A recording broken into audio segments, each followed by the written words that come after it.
Hello everyone, good morning সবাইকে। তো আজকে সকালবেলা আমি নিয়ে যাচ্ছি গোগোকে ওর ভ্যাকসিনের জন্য। আজকে ডেটটা আছে 21শে এপ্রিল। তো আজকে ওর 3rd ডোজ আছে ভ্যাকসিনের। তো দেখা যাক, আমাদের গোগো দেখতে দেখতে 4 মাস হয়ে গেল। তো দেখা যাক ও কেমন থাকে। এমনি টাইমে আমার গোগো খুব শান্ত, চুপচাপ, কিছুই করে না। অন্যান্য কুকুররা দেখি যখন ভ্যাকসিন দেয় কাঁদে, ছটফট করে, কিন্তু আমার গোগো খুবই শান্ত। তোমাদেরকে আজকে ওটাই দেখাবো, চলো। এই দেখো, এই দেখো, এই দেখো, মুখটা দেখাও, দেখাবে না। মুখটা দেখাও। তো ওকে সামলাতে সামলাতে দেখো হসপিটালে চলে এসেছি আমরা।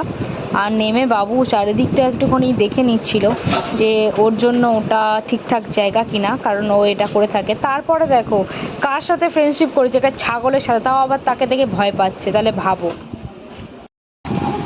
হাই, গিয়ে আমারটা ছোটোবেলার বান্ধবীর সাথে দেখা হয়েছিল, ওর পেটকে নিয়ে এসেছিলো। খুব কিউট দেখো পেটটা, আমার তো খুবই ভালো লেগেছে। ওর সাথে কিছুক্ষণ গল্প করার পর আমার চোখ গেল এই দুটো পুচকুর ওপরে। কি দারুণ না